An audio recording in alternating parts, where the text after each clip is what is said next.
Hello दोस्तों, question दिया गया है 12 पुरुष एक कार्य को 24 दिन में पूरा कर सकते हैं। 8 पुरुष इस कार्य को कितने दिन में पूरा करेंगे? इस तरह क्वेश्चन बनाने के लिए सूत्र है M1 D1 H1 बराबर M2 D2 H2 सूत्र का प्रयोग करेंगे। देखिए यहाँ M1 दे दिया कितना 12 और D1 दे दिया है 24 दिन। उसी तरह इधर दे दिया है M2 दे दिया है। इतना क्वेश्चन को पहला पार्ट कहते हैं, इतना क्वेश्चन को दूसरा पार्ट कहते हैं। दूसरा में दिया है 8 पुरुष, तो 8 हो जाएगा M2। D2 हमको निकालना है, वो 8 है।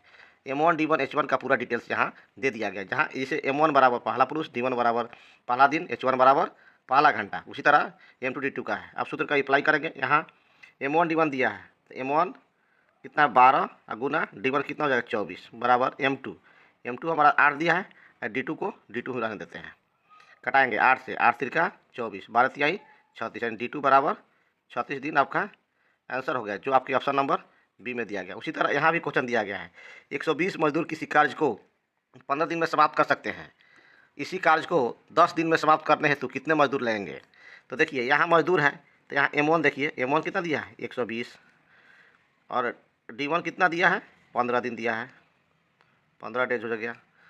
फिर दिया है यहाँ दे दिया M2 नहीं दिया है, M2 बराबर वाट और D2 बराबर कितना दिया है 10 दिन। फिर उसी तरह सूत्र का इस्तेमाल करेंगे M1 D1 बराबर M2 D2। M1 कितना है 120 गुना D1 15 है बराबर M2 को M2 ही डाल देते हैं गुना D2 10 है। सोन से सोन कटा देंगे। अब 15 गुना 12 गुना करेंगे तो M2 बराबर कितना हो जाएगा 15 गुना 12 करेंगे तो 180 मजदूर हो जाएंगे, जो यही आपका आंसर हो गया, जो आपका ऑप्शन नंबर बी में दिया गया है। क्वेश्चन समझ में आए तो लाइक और सब्सक्राइब करें। Thank you.